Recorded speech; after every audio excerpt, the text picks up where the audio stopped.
Hi, hello viewers, welcome back our channel. This is our literature cell. இந்த வீடியோல நம்ம பார்க்க போற டாபிக் UGC NET எக்ஸாமினேஷன்ல ஃபர்ஸ்ட் பேப்பரான ஃபோர்த் டாபிக்கா இருக்கிற கம்யூனிகேஷன்.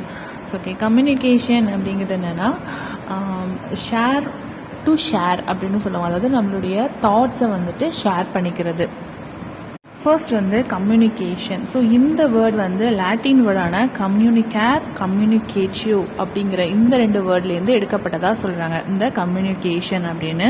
ஸோ ஓல்டு ஃப்ரெஞ்சில் வந்து கம்யூனிகேஷன், அதாவது டி வந்துட்டு இருக்காது, கம்யூனிகேஷன் அப்படிங்கிற மாதிரி சொல்லியிருப்பாங்க. இதோடைய மீனிங் என்ன அப்படின்னா டு ஷேர், அதாவது ஷேர் பண்ணிக்கிறது. ஸோ சிம்பிளாக சொன்னோம் அப்படின்னா கம்யூனிகேஷனுங்கிறது எக்ஸ்சேஞ்சிங் ஐடியாஸ் வித் சம்மோன்.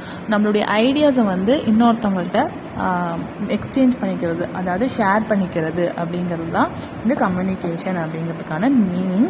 ஸோ எதன் மூலமாக அப்படின்னு பார்க்கும்போது வேர்பலாக இது வந்து ரெண்டாக சொல்லுவாங்க, வேர்பல் அதுக்கப்புறம் நான் வேர்பல் கம்யூனிகேஷன் அப்படின்னு சொல்லிட்டு ரெண்டு டைப்ஸ் இருக்குது அப்படின்னு சொல்லலாம். வேர்பல் கம்யூனிகேஷன் அப்படிங்கிறது என்னென்னா நம்ம வார்த்தைகளால், நம்மளுடைய எழுத்துக்களால் ரிட்டன் பண்ணி அதுக்கப்புறம் ரைட் பண்ணி சில விஷயத்தை நம்ம சொல்கிற போது மற்றவங்க புரிஞ்சிக்கிறது. இப்போ நான் பேசிகிட்டு இருக்கேன் இல்லையா, ஸோ இந்த மாதிரி வார்த்தைகளால் டெக்ஸ்ட் பண்ணுறதுனால, ஸோ இந்த மாதிரியான விஷயங்கள்லாம் வந்து வேர்பல் கம்யூனிகேஷன் அப்படின்னு சொல்கிறாங்க. நான் வேர்பல் கம்யூனிகேஷன் அப்படிங்கிறது என்னன்னா நம்மளுடைய ஜெஸ்டர்ஸ், அதாவது உடல் அசைவுகளால். இப்போ நம்ம தூரத்தில் ஒருத்தவங்க இருக்கிறாங்க அப்படிங்கிறப்போ நம்ம இங்கிருந்துட்டு கை அசைவுலால் இப்படி கை ஆட்டும் போது அவங்க என்ன புரிஞ்சுக்கிறாங்க, ஓகே பாய் சொல்கிறாங்க அப்படின்னு. அந்த இடத்துல வந்து வேர்ட்ஸ் எதுவுமே சொல்லலை, பட் அவங்க வந்து அதை புரிஞ்சுக்கிறாங்க, நான் போயிட்டு வரேன் அப்படிங்கிறது. திரும்ப வந்து நம்மளுடைய ஐஸ் மூலமாக இந்த மாதிரின நம்மளுடைய உடல் அசைவால் பண்ணுறோம் இல்லையா, இதெல்லாம் வந்து நான் வேர்பல் கம்யூனிகேஷன் அப்படின்னு சொல்கிறாங்க. கம்யூனிகேஷனுங்கிறது ஒரு பேசிக் ரெக்யூர்மெண்ட்டாக இருக்குது. அதாவது நம்மளுடைய சொசைட்டியில், நம்மளுடைய சோஷியல், எக்கனாமிக்கில், பொலிட்டிக்கல் ஆக்டிவிட்டீஸில் இந்த கம்யூனிகேஷன் அப்படிங்கிறது ரொம்பவே மிக தேவையான ஒரு விஷயமா இருக்குது. இந்த கம்யூனிகேஷனுக்கு வந்து ரெண்டு பேர் கண்டிப்பாக தேவை. ஒன்று வந்து சென்டர், இன்னொருத்தவங்க வந்து ரிசீவர். ஒருத்தவங்க சொல்லணும், இன்னொருத்தவங்க கேட்கணும். ஸோ இந்த ரெண்டு விஷயமும் கட்டாயமாக இந்த கம்யூனிகேஷனில் தேவைப்படுறதா சொல்கிறாங்க. ஸோ கம்யூனிகேஷனுடைய ப்ராசஸ் எப்படி இருக்கும் அப்படின்னா இட் வெரி இம்பார்ட்டன்ட். இந்த கொஸ்டின்ஸ் வந்து நெட் எக்ஸாமில் கேட்பாங்க. ஸோ என்ன மாதிரியான ப்ராசஸ் இருக்குது அப்படின்னா ஃபர்ஸ்ட் வந்து சென்டர், அதுக்கப்புறம் மெசேஜ், மீடியம், அதுக்கப்புறம் channel, receiver, response, feedback. So இந்த 7 ப்ராசஸ் தான் வந்து ஒவ்வொரு கம்யூனிகேஷனும் நடக்கிறதா வந்து சொல்கிறாங்க. ஸோ சென்டர் அப்படிங்கிறது வந்து இப்போ நம்ம ஒரு வார்த்தையோ ஒரு விஷயத்தையோ நம்ம வந்து நம்ம ஃப்ரெண்ட்ஸ் கிட்ட ஷேர் பண்ணுறோம் இல்லையா அப்படின்னு வச்சுக்கோங்க. ஸோ நம்ம சொல்லக்கூடிய வார்த்தைகள் ஸோ ஒருத்தவங்க யார் சொல்கிறாங்களோ அவங்க தான் சென்டர். மெசேஜ் அப்படிங்கிறது வந்து என்ன மெசேஜ், என்ன வந்து சொல்கிறோம் அப்படிங்கிறது மெசேஜ். மீடியம் அப்படிங்கிறதுனா எதன் மூலமாக பண்ணுறோம் அப்படிங்கிறது. இப்போ நான் வந்து உங்களுக்கு டீச் பண்ணுறேன் அப்படிங்கிறப்போ நான் மொபைலோ இல்லைனா ஏதாவது ஒரு ரெக்கார்டோ ஸோ அதை யூஸ் பண்ணி தான் நான் உங்ககிட்ட சொல்கிறேன். அப்படி இப்போ இந்த மொபைல் ஃபோன் அப்படிங்கிறது வந்துட்டு நம்மளுடைய மீடியமாக இருக்கலாம். சேனல் அப்படிங்கிறது நீங்கள் இதில் எதில் வழியாக பார்க்குறீங்க அப்படின்னா இப்போ யூடியூப் வழியாக தானே பார்க்குறீங்க. ஸோ அது வந்து சேனல் அப்படிங்கிறதுனா யூடியூப். நெக்ஸ்ட் வந்து ரிசீவர் அப்படிங்கிறது யார் அப்படின்னா யார் வந்துட்டு அந்த வாங்கிக்கிறாங்களோ அந்த விஷயத்தை வந்து தெரிஞ்சுக்கிறாங்களோ. இப்போ ரிசீவர் அப்படிங்கிறது நீங்கள் தான். ஸோ இதில் வந்து இப்போது நான் வந்து சென்டர், நீங்கள் வந்து ரிசீவர். எதன் மூலமாக ஷேர் பண்ணுறோம் அப்படின்னா மொபைல் மூலமாக ஷேர் பண்ணுறேன். என்ன இப்போ கம்யூனிகேஷனை பற்றி நான் சொல்கிறேன் இல்லையா, ஸோ அது வந்து மெசேஜ். அதுக்கப்புறம் சேனலுங்கிறது யூடியூப் மூலமாக நான் பண்ணுறேன். ரிசீவர் நீங்கள். ஃபைனலாக அதுக்கான ரெஸ்பான்ஸும் ஃபீட்பேக்கும் வந்து நீங்கள் கொடுப்பீங்களா, எனக்கு இது வந்து ரெஸ்பான்ஸ் பண்ணுவீங்க இல்லையா, சொல்லும்போது எனக்கு இது வந்து புரியல, இது எனக்கு புரிஞ்சிருக்கு அப்படிங்கிற மாதிரி சொல்கிறது இருக்கு இல்லையா, அது வந்து ரெஸ்பான்ஸ். நீங்கள் வந்து எங்களுக்கு ரெஸ்பான்ஸ் பண்ணுறது.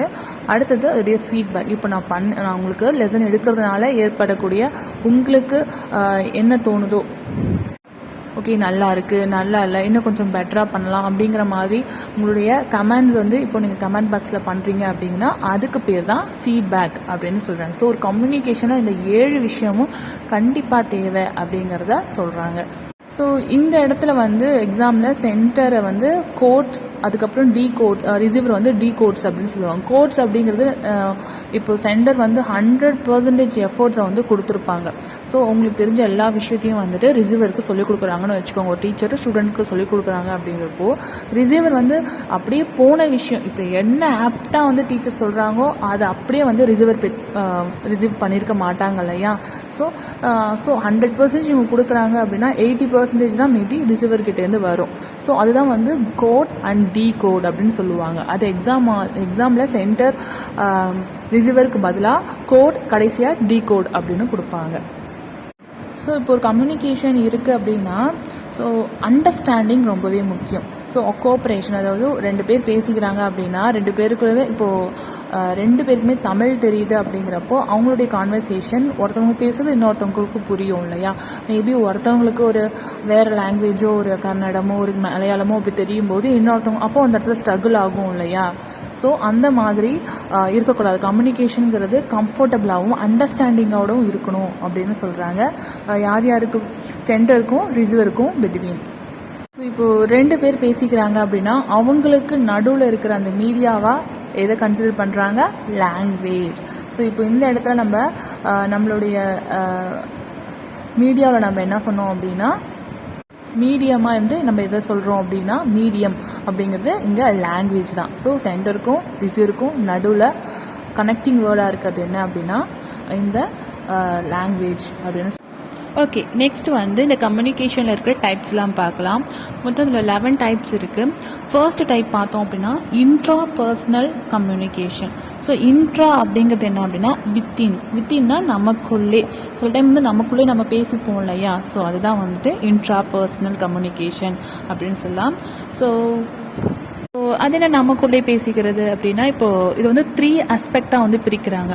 செல்ஃப் அவேர்னஸாக சம்டைம்ஸ் வந்து நம்ம கடவுள்கிட்ட ப்ரே பண்ணும்போது அப்போ வந்து நம்ம அந்த கடவுள்கிட்ட நம்ம சொல்கிற மாதிரி இருக்கும், ஆனால் நமக்குள்ளே நம்ம பேசிப்போம் இல்லையா.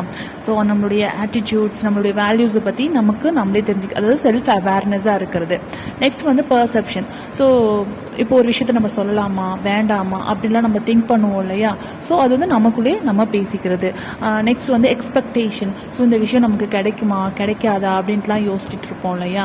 ஸோ இந்த மாதிரி நமக்குள்ளே நம்ம பேசிப்போம் இல்லையா. ஸோ ஸ்பீக்கிங் வித் ஹிம்செல்ஃப் அப்படின்னு சொல்லுவோம் இல்லையா. ஸோ அதுதான் வந்துட்டு இன்ட்ரா பர்சனல் கம்யூனிகேஷன் அப்படின்னு சொல்லுவாங்க.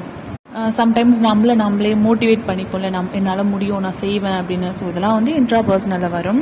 ஸோ இது வந்து இதுக்குன்னு ஒரு டைமு பிளேஸ் அப்படிலாம் கிடையாது. It can take any place and any time வந்து நம்ம பண்ணிக்கிடலாம். ஸோ இதுக்கு வந்து நமக்கு நோ நீட் ஆஃப் ரிசீவர், ஒரு பர்சன் தேவை அப்படின்லாம் கிடையாது. ஏன்னா நம்மளுக்குள்ளே பேசிக்கிறோம். ஸோ சென்டரும் நம்ம தான், ரிசீவரும் நம்ம தான். ஸோ நோ நீட் ஆஃப் ரிசீவருக்கு தேவை கிடையாது. ஸோ இதுக்கு ஃபீட்பேக்கும் கிடையாது. ஸோ அதனால் ரிசீவர் இல்லை அப்படிங்கிறதுனால இதுக்கு ஃபீட்பேக்கும் கிடையாது. ஸோ எக்ஸாம்பிள் பார்த்தோம் அப்படின்னா ஒரு சில விஷயத்த பிளான் பண்ணும்போது இந்த விஷயத்தை நம்ம இப்போ பண்ணணும் அப்புறம் பண்ணணும் அப்படின்னு சொல்லிட்டு ஒரு சில சுச்சுவேஷனை நம்ம அனலைஸ் பண்ணும்போது சில டைம் நம்ம உட்காந்துக்கிட்டே ட்ரீம் பண்ணுவோம். டே ட்ரீமிங் ஆகும் இல்லையா. நம்ம கனவு கண்டுட்டு இருக்கும்போது, நம்மளுடைய டைரி நம்ம எழுதும்போது, ஜேர்னல் ரைட்டிங் எழுதும்போது, கடவுள்கிட்ட ப்ரே பண்ணும்போது, சில மெசேஜை வந்துட்டு இப்போ ஃபார் எக்ஸாம்பிள் யாருக்கும் நம்ம ப்ரப்போஸ் பண்ண போகிறோன்னு வச்சுக்கோங்களேன். ஸோ நம்ம ரிகர்சல் பண்ணிப்போம் இல்லையா. ஸோ அவங்ககிட்ட நம்ம எந்த மாதிரியான வேர்ட்ஸ் எல்லாம் நம்ம பேசணும் அப்படின்னு சொல்லிட்டு. ஸோ இது எல்லாமே வந்து இன்ட்ரா பர்சனலில் தான் வரும். ஸோ இப்போ டீச்சர்ஸாக இருக்கிறவங்களுக்கு இது பயங்கர ஹெல்ப் அப்படின்னு சொல்கிறாங்க. ஏன்னா நெக்ஸ்ட் டே நம்ம என்ன வந்து டீச் பண்ண போகிறோம் அப்படிங்கிறத ஃபர்ஸ்ட் டேவே வந்துட்டு ரிகர்சல் பார்த்துப்போம் இல்லையா. ஸோ இதெல்லாம் வந்து இந்த இன்ட்ரா பர்சனலில் வரும். ஞாபகம் வச்சுக்கோங்க. இன்ட்ரா அப்படிங்கிறது என்ன அப்படின்னா வித்தின், நமக்குள்ளே நம்ம பேசிக்கிறது. அடுத்தது செகண்ட் டைப் அப்படின்னா இன்டர் பர்சனல் அப்படிங்கிறது. இன்டர் அப்படிங்கிறதுனா பிட்வீன், அதாவது இதற்கிடையில் அப்படின்னு சொல்லுவாங்க. So interaction between different person. So இது வந்து ஃபேஸ் டு ஃபேஸ் பேசுறதா இருக்கலாம், இல்லை குரூப் கிட்ட பேசுறதா. ஆனால் இதுக்கு வந்து சென்டர் இருக்கணும், ரிசீவர் இருக்கணும், அதுக்கு ஃபீட்பேக்கும் உண்டு. ஏன் அப்படின்னா 2 பேருக்கு நடுவில் பேசுறது.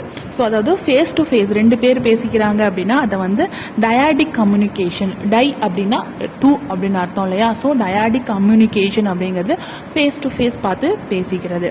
நெக்ஸ்ட் பார்த்தோம் அப்படின்னா இதில் வந்து குரூப் கம்யூனிகேஷன் சொல்லுவாங்க. ஸோ ஒரு பர்டிகுலர் குரூப் கிட்ட நம்ம பேசுறது, அது வந்து குரூப் கம்யூனிகேஷன். அடுத்தது ஸோ நிறைய பேர், லார்ஜ் நம்பர் ஆஃப் பீப்புள்ஸ், இப்போ பப்ளிக் மீட்டிங்லாம் பார்த்தோம் அப்படின்னா ஒருத்தவங்க மைக் வச்சுட்டு பேசுவாங்க இல்லையா. ஸோ அந்த மாதிரியான கம்யூனிகேஷனுக்கு பேர் வந்து பப்ளிக் கம்யூனிகேஷன் அப்படின்னு சொல்கிறாங்க. ஸோ இதுக்கு வந்து ஃபீட்பேக் உண்டு. ஸோ மெசேஜ் வந்துட்டு இதுக்கு ஒன்ஸ் நம்ம கன்வே பண்ணிட்டோம் அப்படின்னா அதை வந்து நம்ம ரிவர்ஸ் பண்ண முடியாது. எப்படி அப்படின்னா இப்போ ஒருத்தவங்கள்ட்ட நம்ம ஒரு விஷயத்த வந்துட்டு சொல்கிறோம், ஸோ ஒரு கேலியோ கிண்டலோ பண்ணுறோன்னு வச்சுக்கோங்களேன். ஸோ அது வந்து அவங்களுக்கு ஹர்ட் ஆகிடுது. ஹர்ட் ஆனதுக்கப்புறம் ஐயோ சாரி தெரியாமல் சொல்லிட்டேன், விளையாட்டுக்கு சொல்லிட்டேன் அப்படின்னு சொன்னாலும் நம்ம சொன்ன வார்த்தைகளை வந்து நம்மளால் ரிவர்ஸ் நம்ம வாங்கிக்க முடியாது, அழிக்க முடியாது இல்லையா. ஸோ இந்த கம்யூனிகேஷனில் மெசேஜ் ஒன்ஸ் கன்வே பண்ணிட்டோம் அப்படின்னா கேனாட் பி அதை வந்து ரிவர்ஸ் பண்ண முடியாது. ஸோ இந்த கம்யூனிகேஷனில் வந்துட்டு ரிட்டன் இருக்கும், எழுதி நம்ம கொடுக்கலாம், வேர்பலில் இருக்கும், நான் வேர்பல் நம்மளுடைய உடல் அசைவில் நம்ம அவங்கள்ட்ட பேசலாம், நம்ம வேர்பல் பேசுறது அப்புறம் எழுதி கொடுக்கறது. ஸோ இது எல்லாமே வந்து இந்த இன்டர்பர்சனல் கம்யூனிகேஷனில் இருக்கும். இது ஃபார்மலாகவும் பேசலாம், ஃபார்மலாகவும் இருக்கும், இன்ஃபார்மலாகவும் அவனுடைய என்விரான்மெண்ட். ஸோ இப்போ இன்ட்ரா பர்சனலில் வந்து அதுக்கு டைம் கிடையாது, பிளேஸ் கிடையாதுன்னு சொன்னோம் இல்லையா. பட் இதுக்கு பார்த்தோம்னா நம்ம ஃபார்மலுக்கும் யூஸ் பண்ணிக்கலாம், இன்ஃபார்மலுக்கும் யூஸ் பண்ணிக்கலாம். ஸோ இது என்ன அப்படின்னா நம்ம டீச்சர்ஸ்க்கு வந்துட்டு ஹெல்ப்ஸ் டு ப்ரொவைடிங் நாலேஜ், ஸ்டூடெண்ட்ஸ்க்கு வந்துட்டு நாலேஜ் ப்ரொவைட் பண்ணுறதுக்கு, அவங்களுடைய டவுட்ஸ் எல்லாம் கிளியர் பண்ணுறதுக்கு, அவங்களுக்கு மோட்டிவேட் பண்ணுறதுக்கு இது வந்து ஹெல்ப்பாக இருக்குது. ஸோ இதை நம்ம யூஸ் பண்ணுறோம் அப்படின்னு சொல்கிறாங்க. தேர்ட் ஒன் பார்த்தோம் அப்படின்னா இம்பர்சனல் அப்படிங்கிறது. ஸோ இது வந்து ரொம்பவே சின்னதான். இம்பர்சனல் அப்படிங்கிறதுனா ஒரு ஷார்ட் டேர்ம் இன்ட்ராக்டிவ் அப்படின்னு சொல்லுவோம். கொஞ்ச நேரம் தான் அவங்கள்ட்ட நம்ம பேசுகிற மாதிரி இருக்கும், பட் நம்ம கான்வர்சேஷன் இருக்கும். ஃபார் எக்ஸாம்பிள் இப்போ நம்ம ஒரு கடைக்கு போயிட்டு ஒரு பாக்கெட் பால் கொடுங்க அப்படிங்கிற மாதிரி பேசுகிறோம் இல்லையா, நம்ம ஷாப்கீப்பர் கிட்ட பேசுறது. ஸோ அது வந்து நம்மளுடைய தேவைகளை அவங்கள்ட்ட சொல்கிறோம், அவங்க உடனே கொடுத்துட்றாங்க. ஸோ இது வந்து இம்பர்சனல். கஸ்டமர்ஸ் கிட்ட பேசுறது, பிஸ்னஸ் ஓரியன்டாக பேசுறது, இப்போ நம்ம கண்டக்டர் கிட்ட டிக்கெட் வாங்குறோம் இல்லையா. ஸோ இந்த மாதிரியான, அப்புறம் காய்கறிக்காரங்கள்ட்ட வாங்குறது, இது எல்லாமே வந்துட்டு ஒரு ஷார்ட் டேர்ம் இன்ட்ராக்ஷன். ஸோ அது வந்து இம்பர்சனல் கம்யூனிகேஷன் அப்படின்னு சொல்கிறாங்க. நெக்ஸ்ட் வந்து intra group communication. Intra group communication நம்ம ஃபர்ஸ்ட் என்ன பார்த்தோம், இன்ட்ரா பர்சனல். இன்ட்ரா அப்படின்னா வித்தின் அப்படிங்கிற மாதிரி. இன்ட்ரா குரூப் அப்படிங்கிறது என்னன்னா, இப்போ நம்ம காலேஜ்லேயே பார்த்தோம் அப்படின்னா ஒரு சில டிபார்ட்மெண்ட்ஸ்க்குன்னு மட்டும் ஒரு சில குரூப் வச்சுருப்பாங்க இல்லையா. வாட்ஸ்அப் குரூப் பார்த்தோம் அப்படின்னா இங்கிலீஷ் டிபார்ட்மெண்ட் அப்படின்னா அப்போ அந்த இங்கிலீஷ் ஸ்டூடெண்ட்ஸ் மட்டும் அதில் இருப்பாங்க. ஸோ அந்த மாதிரி அவங்களுக்குள்ளே இருக்கிற பீப்புள்ஸ் மட்டும் வந்து கனெக்ட் ஆகிறதுக்கு இன்ட்ரா குரூப் கம்யூனிகேஷன். ஸோ அவங்களுடைய ஃபார்மல், அவங்களுடைய ஸ்டடீஸை பேஸ் பண்ணி மட்டும் அதில் இருக்கும். ஸோ அந்த மாதிரியான விஷயத்துக்கு பேர் வந்து இன்ட்ரா குரூப் கம்யூனிகேஷன் அப்படின்னு சொல்கிறாங்க. அடுத்தது இன்டர் குரூப் கம்யூனிகேஷன் அப்படிங்கிறதுனா அதில் வந்து டிஃப்ரெண்ட் பீப்புள்ஸ் அதாவது டிஃப்ரெண்ட்ஸான பீப்புள்ஸ், டிஃப்ரெண்ட்ஸான டிபார்ட்மெண்ட்ஸ் எல்லாமே சேர்ந்து ஒரு குரூப்பாக இருப்பாங்கன்னு வச்சுக்கோங்களேன். ஃபார் எக்ஸாம்பிள் இப்போ இந்த ஒரு காலேஜில் இருக்கிற எல்லா டிபார்ட்மெண்ட்ஸும் சேர்ந்து ஒரு காலேஜுக்குன்னு ஒரு குரூப் வச்சுருப்பாங்க.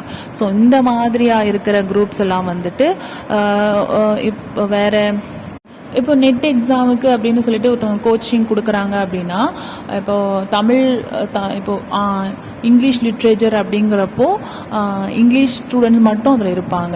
இப்போ ஃபர்ஸ்ட் பேப்பர் மட்டும் தான் சொல்லி கொடுக்குறாங்க அப்படிங்கிறப்போ அதில் வந்து இங்கிலீஷ், தமிழ், ஸோ இது மாதிரி எல்லா இதுவும் சேர்ந்து அதில் இருப்பாங்க இல்லையா. ஸோ அந்த மாதிரி இருக்கிறதுக்கு பேர் தான் வந்து இன்ட்ரா குரூப் கம்யூனிகேஷன் அப்படின்னு சொல்கிறாங்க. அடுத்ததாக பார்த்தோம் அப்படின்னா ஃபார்மல் ஆர் அஃபிஷியல் கம்யூனிகேஷன் அப்படிங்கிறது. ஸோ இது ரொம்பவே ஈஸி தான்.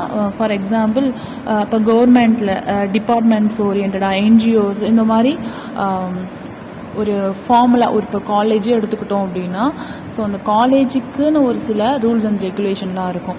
ஸோ அதுக்கு நம்ம ஒரு விஷயத்த சொல்ல போகிறோம் அப்படிங்கிறப்போ அதுக்குன்னு அந்த ரூல்ஸ் அண்ட் ரெகுலேஷன் நம்ம ஃபாலோ பண்ணி நம்ம சொல்லணும் இல்லையா. ஸோ அந்த மாதிரி இருக்கிறது தான் ஃபார்மல் ஆர் அஃபிஷியல் கம்யூனிகேஷன் அப்படின்னு சொல்கிறாங்க. ஸோ இதுக்கு வந்து இடம், பொருள், ஏவல் அப்படிங்கிற மாதிரி நம்ம அதுக்கான டைம், அதுக்கான பிளேஸ் அந்த மாதிரி நம்ம யூஸ் பண்ணி தான் நம்ம சொல்லணும். ரீடிஃபைன் இதுக்கு வந்து ஒரு சேனல் சொன்னோம் இல்லையா. ஸோ அதுக்கான இருக்குது. ஃபார் எக்ஸாம்பிள் இப்போ நம்ம ஒரு லீவை நம்ம இன்ஃபார்ம் பண்ணுறோம் அப்படின்னா நம்ம மாட்டுக்கு போயிட்டு லீவ் அப்படின்ட்டு சொல்ல முடியாது இல்லையா. ஸோ சர்க்குலர் ஃபார்ம் அப்படின்னு சொல்லிட்டு இந்த சர்க்குலர் இருக்கு இல்லையா. ஸோ அதுதான் வந்து இங்கே இருக்கிற அந்த ஃபார்மலுக்கு வந்துட்டு ஒரு எக்ஸாம்பிளாக சொல்லலாம், சேனலுக்கு. ஸோ அந்த மாதிரி ப்ரீ டிஃபைன்ட் சேனல் வச்சுட்டு ஒரு அஃபிஷியலாக இது வந்து ரிட்டன் ஃபார்மில் இருக்கும். இது வந்து நம்பகத்தன்மையாக இருக்கும், அதாவது ரிலையபிளாக இருக்கும். ஆனால் பார்த்தோம் அப்படின்னா இது வந்துட்டு கொஞ்சம் ஸ்லோவாகவும் டிலேவாகவும் ஆகும். ஏன்னா இப்போ ஒரு விஷயம், இப்போ ஒரு லீவே இன்ஃபார்ம் பண்ணுறாங்க அப்படின்னா அது வந்து கரெக்டாக அப்படின்னு சொல்லி அவங்க ஹையர் அஃபிஷியல் கிட்ட கேட்டுட்டு அதுக்கப்புறம் தான் வந்து இன்ஃபார்ம் பண்ணுவாங்க இல்லையா. ஸோ அதனால் இது வந்து நம்ம வந்து செய்கிறதுக்கு கொஞ்சம் டிலேவும் ஸ்லோவாகவும் ஆகும். ஆனால் அது வந்து நம்பகத்தன்மையாக இருக்கும். ஸோ இங்கே வந்து ஒரு விஷயம் சீக்ரெட் சொல்கிறாங்க அப்படின்னா அது மெயின்டைன் பண்ணுவாங்க. அது மட்டும் இல்லாமல் இது வந்து ஒரு சிஸ்டமேட்டிக்காக இருக்கும். ஸோ ரொம்ப ஒரு எஃபெக்டிவான கம்யூனிகேஷன் இது அப்படின்னு சொல்லலாம். ரொம்ப சிஸ்டமேட்டிக்காக வச்சுருப்பாங்க. ஸோ இது வந்து என்ன ஆர்டரில் வரும் அப்படின்னா அப்படியே என்னதானோலாம் எல்லாருக்கிட்டையும் எந்த விஷயத்தையும் அனௌன்ஸ் பண்ண மாட்டாங்க. ஒரு ஹரிசாண்டலாவோ இல்லைனா வெர்டிக்கலாவோ. ஃபார் எக்ஸாம்பிள் இப்போது ஒரு மேனேஜ்மெண்ட் வந்து பிரின்சிபல் மேம் கிட்ட சொல்லுவாங்க, மேபி ஏதாவது ஒரு அனௌன்ஸ்மெண்ட் சொல்லுவாங்க. பிரின்சிபல் மேம் வந்துட்டு டேரெக்டாக ஸ்டூடெண்ட்ஸ் கிட்ட சொல்ல மாட்டாங்க. ஸோ அதுக்கப்புறம் ஹெச்ஓடி கிட்ட சொல்லுவாங்க. ஹெச்ஓடி வந்துட்டு ப்ரொஃபஸர்கிட்ட சொல்லுவாங்க. ப்ரொஃபஸர் வந்துட்டு ரெப்ரஸன்டேட்டிவ் ஆரோ கிளாஸ் ரெப்ரஸன்டேட்டிவ் சொல்லுவாங்க. அதுக்கப்புறம் தான் வந்து கிளாஸ்க்கு வந்து சேரும். ஸோ அதனால் இது வந்து ஸ்லோ ப்ராசஸாக இருக்கும். கொஞ்சம் இன்ஃபர்மேஷன் வந்துட்டு டிலே ஆகுமே தவிர மற்றபடி அதுக்குன்னு ஒரு ஃபார்ம் யூஸ் பண்ணி தான் அதை பண்ணுவாங்க. இது வந்து ரிட்டன் ஃபார்மில் எழுதி கொடுப்பாங்க. ஸோ இது நம்பகத்தன்மையாக இருக்கும் அப்படின்னு சொல்கிறாங்க. அடுத்தது இன்ஃபார்மல் அல்லது கிரேப் ஒயின். எக்ஸாமில் வந்து இன்ஃபார்மல்னு கேட்க மாட்டாங்க, கிரேப் ஒயின் அப்படின்னு தான் சொல்லி கேட்பாங்க. ஸோ அதுக்கான மீனிங் என்ன அப்படின்னா டோட்டலி ஆப்போசிட் ஆஃப் இந்த ஃபார்மல் அப்படின்னு சொல்லலாம். ஸோ இது வந்து நம்ம ஃப்ரெண்ட்ஸ் கிட்ட ஃபேமிலி கிட்டலாம் நம்ம பேசுவோம் இல்லையா, அதுதான் வந்துட்டு இந்த இன்ஃபார்மல்.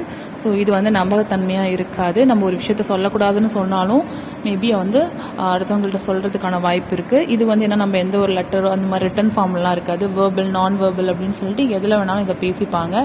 இது என்ன, இன்ஃபார்மல். ஸோ நம்ம அதில் பார்த்தோம் ஒரு சர்க்குலர் அப்படிங்கிற ஒரு சேனல் இருக்கும் அப்படின்னு. இதில் அந்த மாதிரிலாம் எதுவுமே இருக்காது. பட் இது வந்து அது ஸ்லோவாக இருக்கும் இல்லையா, இது வந்து ஃபாஸ்ட்டாக இருக்கலாம், நம்மளோட டைமை வந்து சேவ் பண்ணும் அப்படின்னு சொல்கிறாங்க.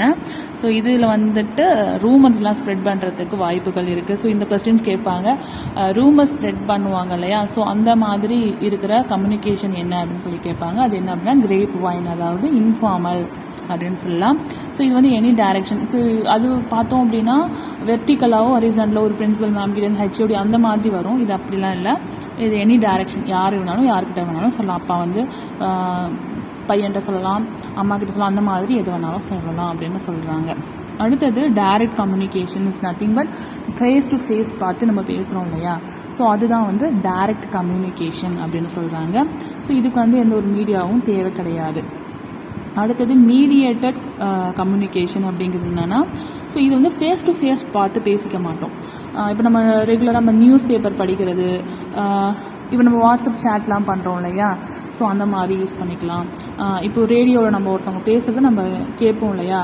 அடுத்தது வந்து டெலிவிஷனில், அப்புறம் கம்ப்யூட்டர், நம்ம சோஷியல் மீடியாவில் நிறையா வந்து ஸ்வைப் பண்ணிக்கிட்டே இருப்போம், பார்க்குறதுலாம் இருக்கு இல்லையா, அது எல்லாமே வந்து இந்த மீடியேட்டட். ஏன்னா நம்ம ஒரு மொபைல் மூலமாக அவங்க சொல்லக்கூடிய தகவலை நம்ம பார்க்குறோம். ஸோ இது வந்து மீடியேட்டட் இருக்குது அப்படின்னு சொல்கிறாங்க.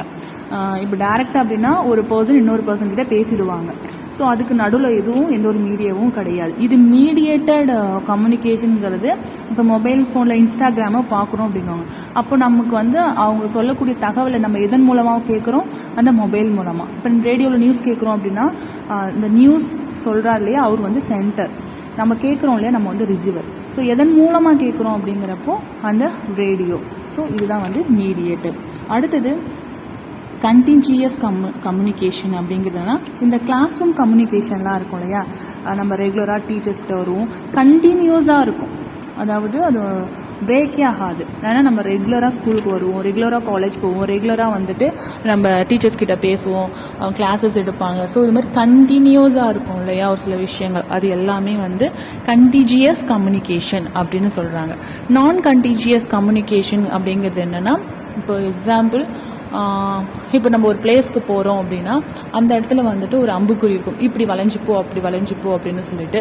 ஸோ நம்ம அதை பார்த்துட்டு நம்ம அதன் மூலமாக போவோம் இல்லையா. ஸோ அது வந்து அது வரைக்கும் தான்.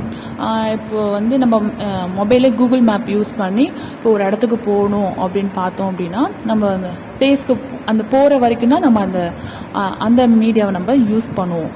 ஸோ அந்த மாதிரி பாதிலே பிரேக் ஆகும் இல்லையா. ஸோ அதெல்லாம் வந்து நான் கண்டிஜியஸ் கம்யூனிகேஷன் அப்படின்னு சொல்லிட்டு சொல்கிறாங்க.